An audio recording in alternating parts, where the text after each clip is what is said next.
성서 마테오의 복음서 5장 17절부터 26절까지의 내용을 구글, 노트북, LM, AI에게 양심 분석을 시켰다. 질문. 내가 율법이나 예언서의 말씀을 없애러 온 줄로 생각하지 마라. 없애러 온 것이 아니라 오히려 완성하러 왔다. 분명히 말해두는데 천지가 없어지는 일이 있더라도 율법은 1.1획도 없어지지 않고 다 이루어질 것이다. 그러므로 가장 작은 계명 중에 하나라도 스스로 어기거나 어기도록 남을 가르치는 사람은 누구나 하늘나라에서 가장 작은 사람 대접을 받을 것이다. 그러나 스스로 계명을 지키고 남에게도 지키도록 가르치는 사람은 누구나 하늘나라에서 큰 사람 대접을 받을 것이다. 잘 들어라. 너희가 율법학자들이나 바리사이파 사람들보다 더 옳게 살지 못한다면 결코 하늘나라에 들어가지 못할 것이다. 살인하지 마라. 살인하는 자는 누구든지 재판을 받아야 한다. 하고 옛 사람들에게 하신 말씀을 너희는 들었다. 그러나 나는 이렇게 말한다. 자기 형제에게 성을 내는 사람은 누구나 재판을 받아야 하며 자기 형제를 가리켜 바보라고 욕하는 사람은 중앙법정에 넘겨질 것이다. 또 자기 형제더러 미친놈이라고 하는 사람은 불붙는 지옥에 던져질 것이다. 그러므로 제단에 예물을 드리려 할 때에 너에게 원한을 품고 있는 형제가 생각나거든 그 예물을 제단 앞에 두고 먼저 그를 찾아가 화해하고 나서 돌아와 예물을 드려라. 누가 너를 고소하여 그와 함께 법정으로 갈 때에는 도중에서 얼른 화해하여라. 그렇지 않으면 고소하는 사람이 너를 재판관에게 넘기고 재판관은 형리에게 내주어 감옥에 가둘 것이다. 분명히 말해둔다. 내가 마지막 한 푼까지 다 갚기 전에는 결코 거기에서 풀려나오지 못할 것이다. 위에 예수님이 말씀하신 것을 양심의 원리로 분석해줘. 대답. 주어진 예수님의 말씀을 양심 원리의 구조를 바탕으로 분석해 보겠습니다. 소스에 따르면 양심은 깨어있음, 성실, 예절, 지혜, 사랑, 정의라는 6가지 주요 원리로 구성됩니다. 제시된 예수님의 말씀은 다음과 같은 주요 내용을 담고 있습니다. 1. 율법과 예언서의 완성. 예수님은 율법을 없애러 온 것이 아니라 완성하러 왔으며 천지가 없어지기 전까지 율법은 모두 이루어질 것이라고 말씀하십니다. 가장 작은 계명이라도 스스로 어기거나 어기도록 가르치는 자는 하늘나라에서 작게 취급받고 지키고 가르치는 자는 크게 취급받을 것이라고 하십니다. 또한 율법학자들과 바리사이파 사람들보다 더 옳게 살아야 하늘나라에 들어갈 수 있다고 강조하십니다. 이 부분은 율법 즉 법칙 이면에 있는 원리의 중요성을 시사합니다. 단순한 외적 준수를 넘어선 완성은 율법의 본질, 즉 양심의 원리를 온전히 구현하는 것을 의미한다고 볼 수 있습니다. 계명을 지키고 가르치는 행위는 양심을 구현하는 노력과 연결될 수 있습니다. 소스에서 성실은 양심의 구현에 최선을 다해야 한다고 설명합니다. 꾸준히 선을 행하는 것이 성실의 중요한 부분입니다.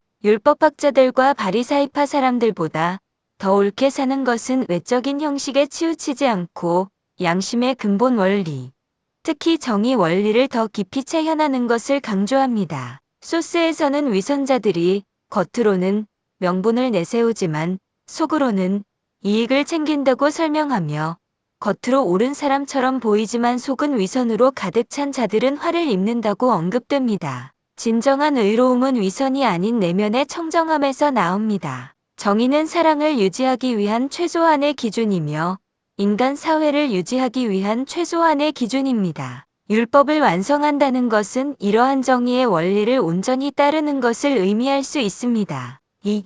노여움과 욕설을 경고하신 살인 계명에 대한 재해석. 옛 사람들에게 살인하지 말라는 말씀이 있었지만 예수님은 형제에게 성을 내거나 바보라고 욕하거나 미친놈이라고 하는 것까지도 재판이나 중앙법정, 심지어 지옥불에 던져질 수 있는 심각한 문제로 다루십니다. 이는 외적인 행동 즉 살인뿐만 아니라 성냄이나 노여움 같은 내면의 마음 상태와 욕설 같은 언어의 중요성을 강조합니다. 양심은 성냄과 번뇌가 없다고 소스는 설명합니다. 예절은 고뇌가 없어 성냄이 없으므로 진실을 수용하고 겸손해야 한다고 말하며 평정심을 유지하는 것과도 관련이 있습니다. 성내고 분한 바가 있으면 그 발음을 얻지 못한다는 공자의 명언도 인용됩니다. 형제에게 욕하는 것은 언어 사용과 관련된 문제로 이는 지혜 원리와 연결될 수 있습니다.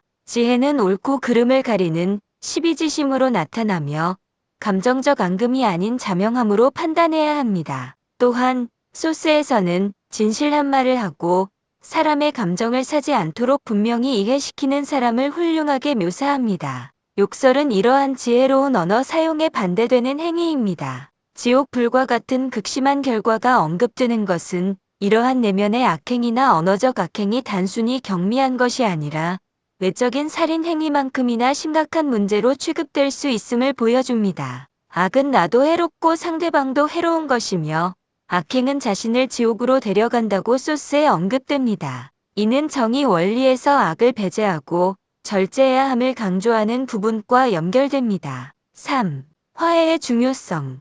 제단에 예물을 드리기 전에 원한을 품고 있는 형제가 생각나면 예물을 두고 먼저 가서 화해하고 오라고 말씀하십니다. 이것은 종교적 의례나 외적인 경건함보다 인간관계에서의 화해와 사랑을 우선시하는 말씀입니다. 이는 사랑 원리의 핵심과 직접적으로 연결됩니다. 사랑은 내가 대접받고 싶은 대로 남에게 해주는 것이며 상대방의 입장을 이해하고 배려하는 것이 소통의 시작이라고 설명합니다. 원한을 품고 있는 형제와 화해하는 것은 공감과 유연함을 통한 소통의 실천입니다. 예수님은 내가 바라는 것은 희생제물이 아니라 자비다라고 말씀하셨으며 이는 외적인 제사보다 내면의 자비와 사랑이 더 중요함을 강조합니다. 4. 법정 가기 전에 화해.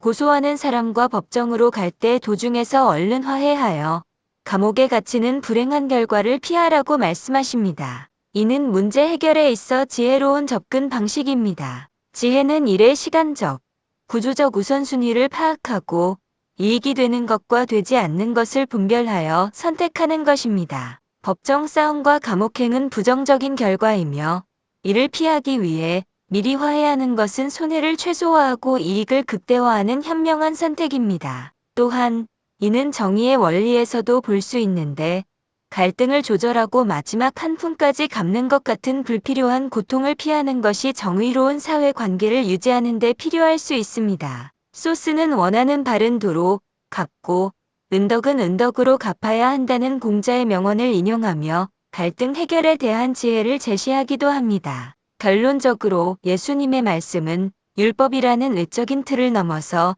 그 본질인 양심의 원리, 특히 사랑과 정의, 그리고 내면의 상태를 다스리는 깨어있음과 예절, 올바른 판단과 행동을 위한 지혜의 중요성을 강조하며 이것이야말로 진정한 의로움이고 하늘나라에 합당한 삶의 태도임을 보여줍니다. 이는 소스에서 설명하는 양심의 6가지 원리가 단순한 이론이 아니라 실제 삶 속에서 구현되어야 할 근본적인 가치임을 뒷받침한다고 볼 수 있습니다.